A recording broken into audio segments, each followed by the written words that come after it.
Berikut ini adalah tutorial penggunaan aplikasi Srikandi di lingkup Kementerian Pertanian. Pada tutorial ini yang digunakan adalah Srikandi versi BIMTEK di laman srikandi.layanan.go.id. Untuk penggunaan versi live, silahkan kunjungi laman srikandi.arsip.go.id. Ini adalah tutorial penggunaan user Srikandi dengan hak akses unit kearsipan. Masukkan nama pengguna beserta password akun Srikandi yang telah didaftarkan.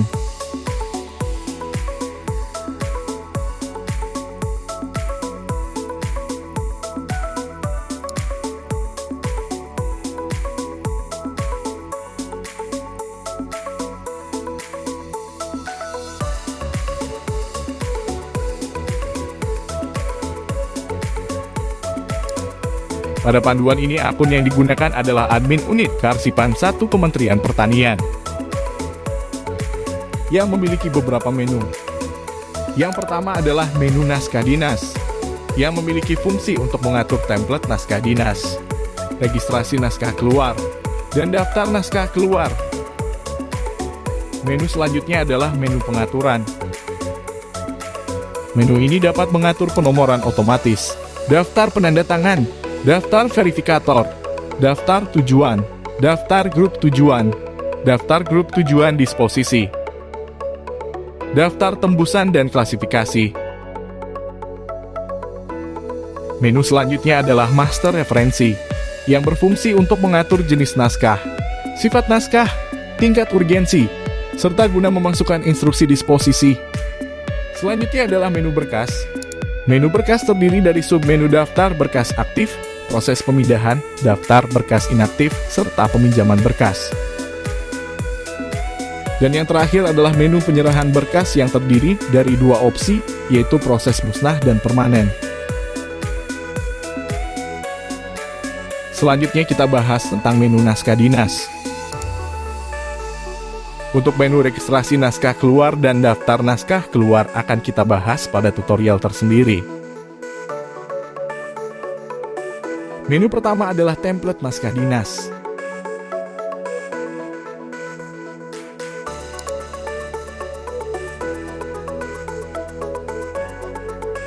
Menu ini berfungsi untuk membuat template naskah baru dengan mengklik tombol buat baru.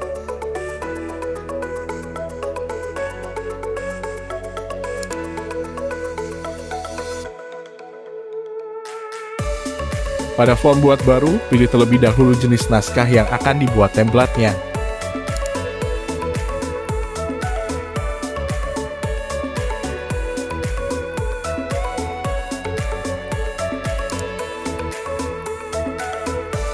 Kemudian klik Choose File untuk mengupload jenis naskah yang diinginkan. Terdapat beberapa parameter yang digunakan dalam membuat template naskah dinas. Parameter ini berfungsi untuk menyematkan secara otomatis informasi yang telah kita isi dalam form pembuatan naskah ke dalam template naskah dinas. Parameter tersebut diantaranya adalah nomor naskah, tanggal naskah,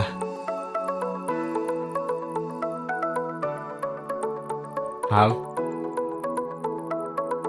sifat, nama tujuan, jabatan tujuan, instansi pengirim, jabatan pengirim, nama pengirim, NIK pengirim, NIK pengirim, dan tanda tangan pengirim.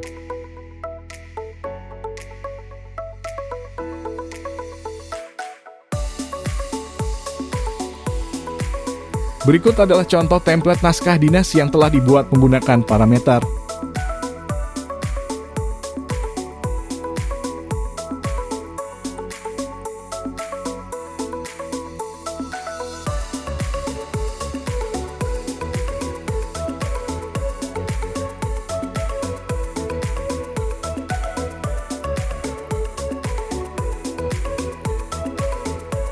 Selanjutnya klik simpan.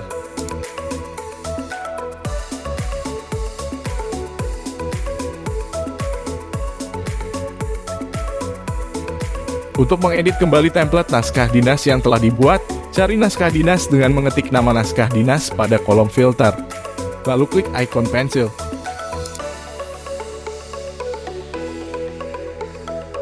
Jika sudah diedit, maka selanjutnya klik perbarui.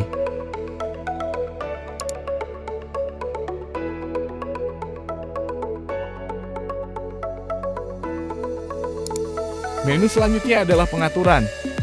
Menu ini terdiri dari penomoran otomatis, daftar penanda tangan, daftar verifikator, daftar tujuan, daftar grup tujuan disposisi, lalu daftar tembusan, dan klasifikasi.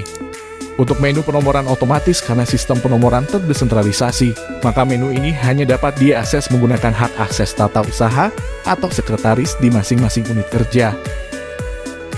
Sedangkan untuk menu daftar penanda tangan, daftar verifikator, daftar tujuan, daftar grup tujuan disposisi, dan daftar tembusan sebaiknya juga diatur menggunakan hak akses tata usaha di masing-masing unit kerja. Untuk user unit kearsipan, pada menu pengaturan dapat menggunakan opsi klasifikasi untuk mengatur kode klasifikasi naskah dinas. Klik klasifikasi, maka nanti akan keluar daftar klasifikasi.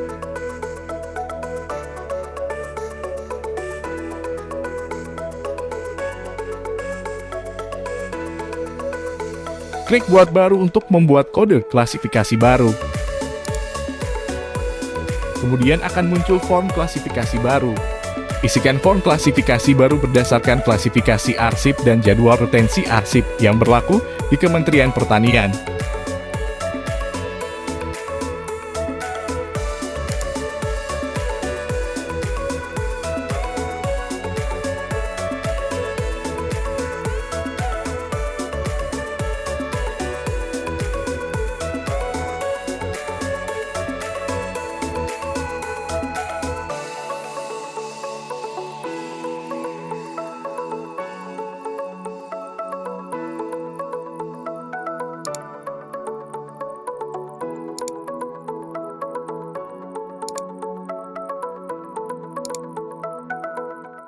Kemudian klik simpan. Untuk melihat klasifikasi yang telah dibuat, dapat dilihat pada daftar klasifikasi. Klik ikon pensil untuk mengedit kembali kode klasifikasi yang telah kita buat.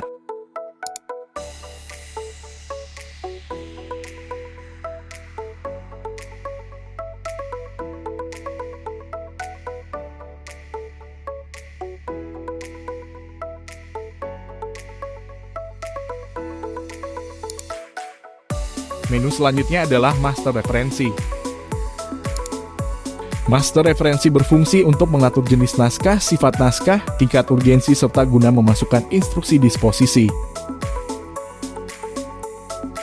Pengaturan jenis naskah berguna untuk membuat jenis naskah baru, serta mengatur tipe penomoran naskah dinas tersebut apakah desentralisasi atau tersentralisasi. Klik buat baru, lalu muncul form jenis naskah baru, kemudian isi kolom nama naskah, kemudian pilih tipe penomorannya.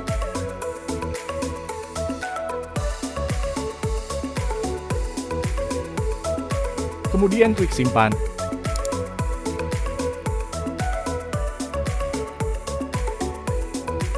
Untuk mengedit kembali jenis naskah, klik ikon pensil pada daftar jenis naskah. Maka akan muncul kembali form jenis naskah baru. Klik perbarui jika ingin menyimpan perubahan yang telah dilakukan.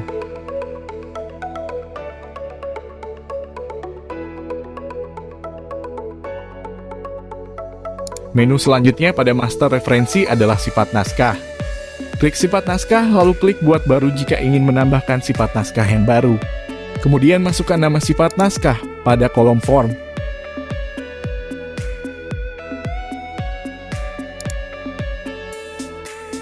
Untuk mengedit kembali sifat naskah yang telah dibuat, maka klik ikon pensil pada daftar sifat naskah.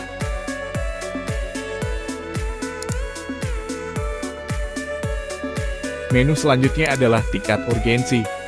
Pada menu ini kita dapat mengatur tingkat urgensi dalam penyampaian naskah dinas.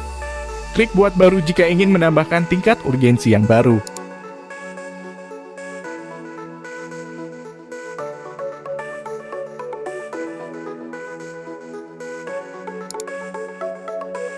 Klik ikon pensil jika ingin mengedit kembali tingkat urgensi yang telah dibuat.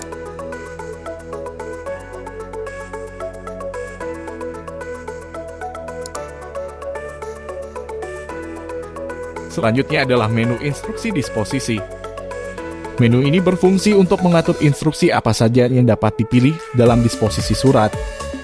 Sebaiknya instruksi disposisi diatur menggunakan akun dengan hak akses tata usaha, karena masing-masing unit kerja memiliki instruksi yang berbeda dalam disposisinya.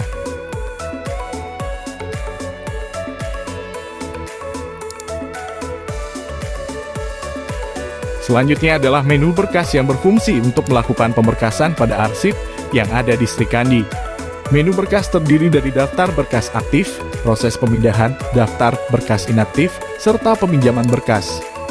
Untuk menu daftar berkas aktif, pemberkasan dilakukan oleh akun dengan hak akses tata usaha. Karena unit kearsipan hanya mengelola berkas arsip inaktif yang berasal dari pemindahan berkas masing-masing unit kerja.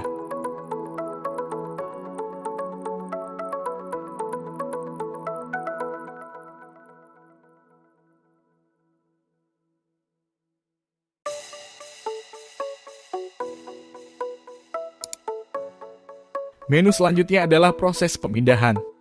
Menu ini berfungsi untuk menampilkan daftar pemindahan arsip inaktif. Selain itu juga berfungsi untuk mencari pemindahan pada daftar dengan cara mengetik satker atau unit pengusul, status, atau keterangan lainnya pada kolom filter. Selanjutnya adalah menu daftar berkas inaktif. Menu ini berfungsi untuk melakukan penyusutan akhir pada berkas. Apakah akan dimusnahkan atau dipermanenkan? Dengan mengklik tombol pilihan yang ada di pojok kanan atas.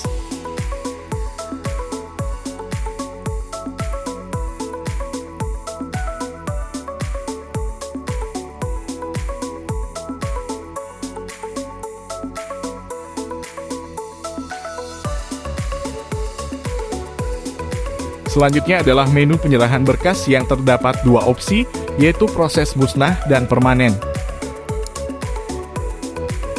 Dalam menu proses musnah dan permanen, terdapat fungsi yang digunakan untuk mencari arsip yang telah dimusnahkan atau menjadi arsip statis, dengan cara mengetikkan tanggal penyerahan, atau keterangan lainnya pada kolom filter.